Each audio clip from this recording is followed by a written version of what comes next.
But इसमें NCERT में एक क्वेश्चन और पूछा गया है, व्हाट इज डिसऑप्शन। देखो डिसऑप्शन क्या होता है, दिन का उल्टा रात, है ना, दिन का उल्टा रात, अच्छे का उल्टा बुरा। तो उसी तरीके से एडजॉर्प्शन का उल्टा क्या कहलाता है, डिसऑप्शन। तो एडजॉर्प्शन में क्या होता है, बाहर से मॉलिक्यूल को लाकर सरफेस पर रिटेन करते हैं, जबकि डिसऑप्शन में क्या होता है, जो मॉलिक्यूल ऑलरेडी रिटेन हो चुके हैं वो वहां से डिपार्ट करते हैं। तो एडजॉर्प्शन का रिवर्सिबल क्या कहलाता है, डिसऑप्शन। एडजॉर्प्शन का रिवर्स क्या कहलाता है, डिसऑप्शन। बात समझ में आ रही है कि नहीं। हाँ, अब इसके बाद अगला क्वेश्चन आया कि हेट्रोजीनियस जो कैटालिस्ट होते हैं उनका क्या रोल है एडजॉर्प्शन में। बेटा देखो, हेट्रोजीनियस कैटालिस्ट जो होते हैं ना, उनकी सरफेस पर एक्टिव साइट होती है। हेट्रोजीनियस कैटालिस्ट की सरफेस पर क्या होती है, एक्टिव साइट। उन एक्टिव साइट पर आकर रिएक्टेंट मॉलिक्यूल एड्सॉर्ब हो जाते हैं, और एड्सॉर्ब होने के बाद वहां पर जब वो एड्सॉर्ब हो गए तो फिर वो आपस में वहां पर बॉन्ड बनाएंगे। बॉन्ड बनाएंगे तो वो धीरे धीरे करके प्रोडक्ट में कन्वर्ट हो जाएंगे। जब प्रोडक्ट बन जाएगा तो प्रोडक्ट उस सरफेस को छोड़कर चला जाएगा, एक्टिव साइट दोबारा खाली हो जाएंगी, और उन एक्टिव साइट पर नए रिएक्टेंट मॉलिक्यूल एड्सॉर्ब हो जाएंगे। ये बात मैंने आपको एंजाइम वाले केस में एग्जाम्पल लेके भी समझाई थी, क्योंकि जो एंजाइम वाला केस था उसमें भी याद करो, वो भी कैटालिस्ट ही थे।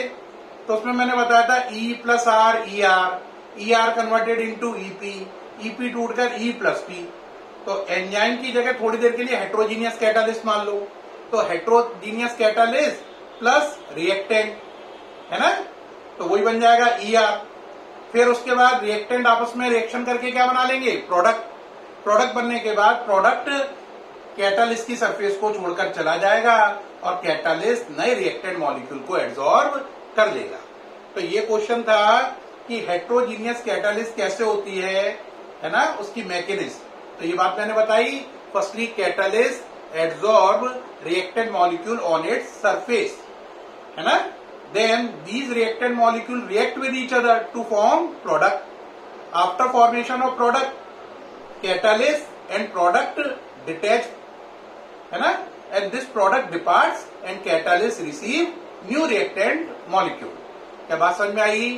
पहले एंजाइम क्या करेगा, रिएक्टेंट को ले लेगा, रिएक्टेंट फिर वो उसकी सरफेस पर क्या बनाएंगे, प्रोडक्ट, फिर वो प्रोडक्ट क्या हो जाएगा, अलग, और एंजाइम नए रिएक्टेंट मॉलिक्यूल का स्वागत करेगा।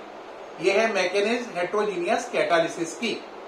अगला क्वेश्चन है, क्या एडजॉर्प्शन है वो हमेशा एक्सोथर्मिक क्यों है। एडजॉर्प्शन हमेशा एक्सोथर्मिक क्यों है।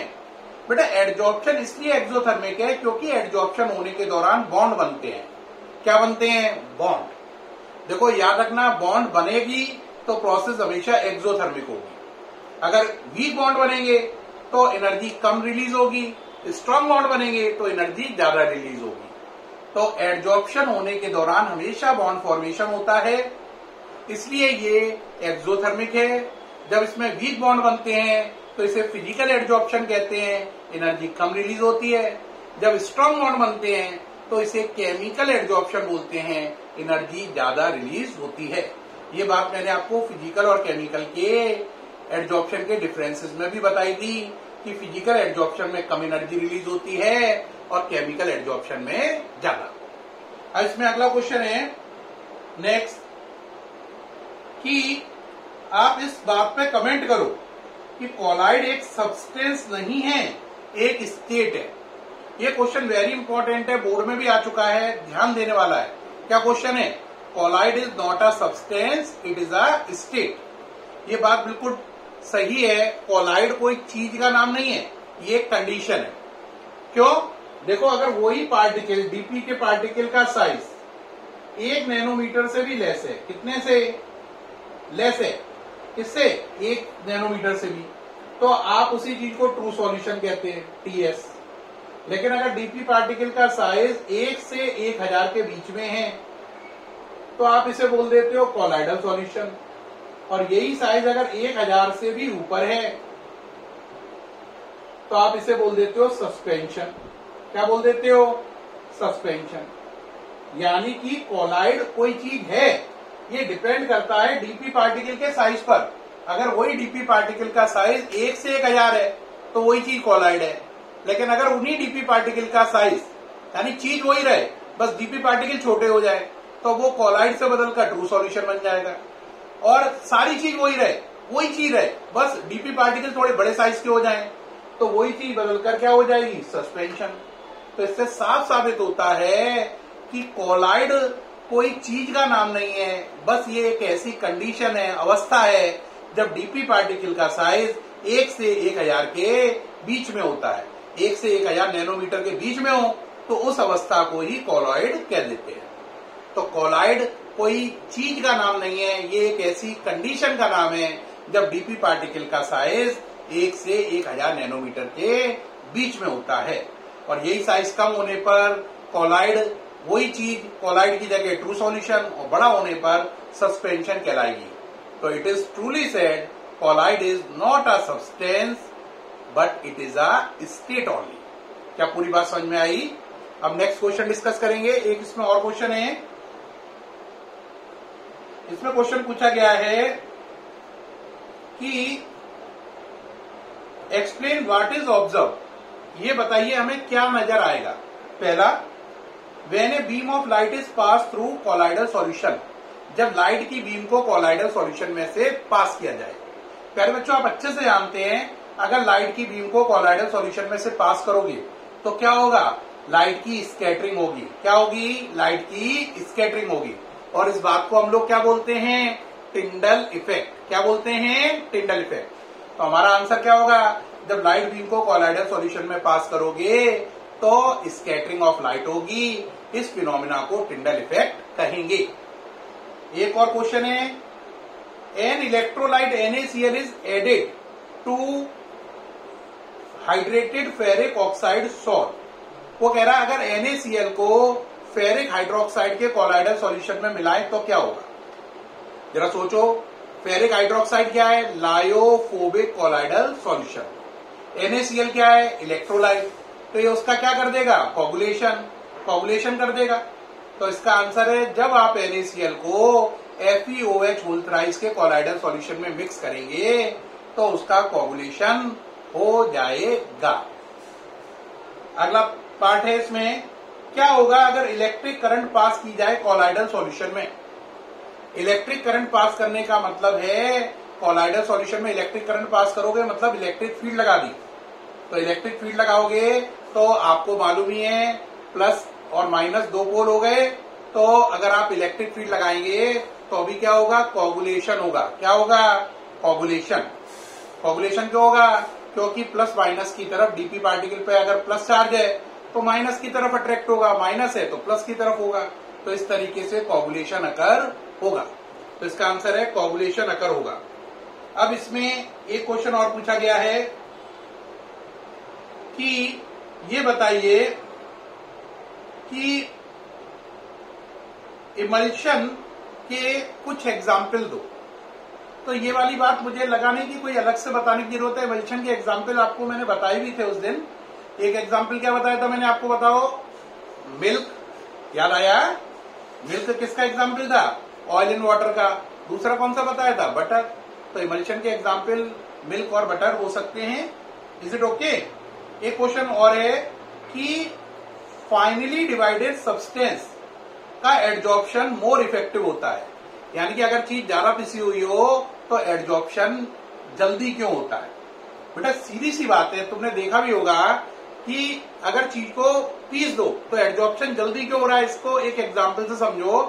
आपने देखा होगा जैसे लकड़ी के मोटे गट्टे में आग लगाना मुश्किल है, लेकिन अगर आप लकड़ी के मोटे गट्टे को क्या करो, छोटे छोटे टुकड़ों में तोड़ दो, है ना, तो उस कंडीशन में उसमें लकड़ी में आग बड़ी जल्दी लग जाएगी।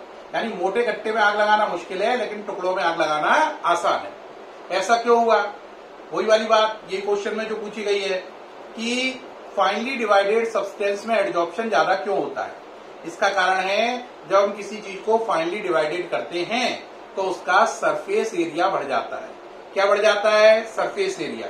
सरफेस एरिया बढ़ने से एक्टिव साइड बढ़ जाती है। एक्टिव साइड बढ़ने से ज्यादा चीजें एड्जॉर्ब होती हैं और एड्जॉर्प्शन स्पीड अप हो जाता है।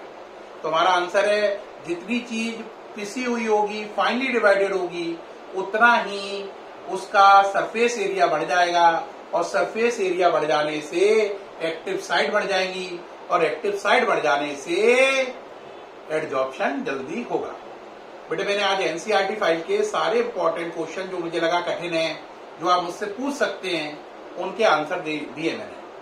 लेकिन इसके बावजूद भी मैं मानता हूं शायद कुछ क्वेश्चन रह गए होंगे जो अभी भी आप पूछना चाहते होंगे, और मैंने जो बताए हैं उसमें वो कवर अप नहीं हो पाए हैं। तो आप उन्हें व्हाट्सएप पर उन क्वेश्चन को भी पूछ लीजिए। एक क्वेश्चन तो और मैं ऐड कर देता हूं जो आप पूछेंगे। ये क्वेश्चन है हेबर प्रोसेस में, लास्ट क्वेश्चन है।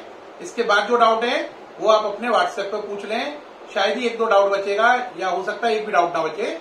लेकिन आज के लिए लास्ट क्वेश्चन देखें, हेबर प्रोसेस में सीओ का रिमूवल जरूरी क्यों है? क्वेश्चन क्या है कि जो हेबर प्रोसेस है उसमें सीओ बनते ही उसको रिमूव क्यों करना चाहिए? Removal of CO is necessary during Haber process. बेटा हेबर प्रोसेस क्या थी? N2 + 3H2 = 2NH3। याद आया या नहीं? इसमें कैटालिस्ट कौन था? आयरन। याद आया? सॉलिड है ना। K2O Al2O3 इसमें क्या थे? प्रमोटर। और इसका प्रोडक्ट क्या था? Ammonia.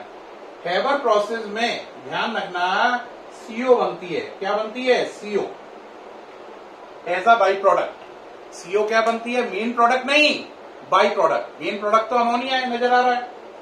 CO as a by product बनती है। उसका रिमूवल क्यों जरूरी है? ये क्वेश्चन है एनसीईआरटी का। तो आंसर जो सीओ है वो कैटालिटिक पॉइजन का काम करती है। रिपीट, सीओ कैटालिटिक पॉइजन का काम करती है। सीओ कैटालिटिक पॉइजन का काम करती है, इसलिए उसका रिमूवल जरूरी है, क्योंकि कैटालिटिक पॉइजन कैटालिस्ट आयरन की एक्टिविटी को खत्म कर देगा या बहुत धीमा कर देगा, जिससे अमोनिया का प्रोडक्शन बहुत कम होगा। तो our answer is CO work as catalytic poison, है ना।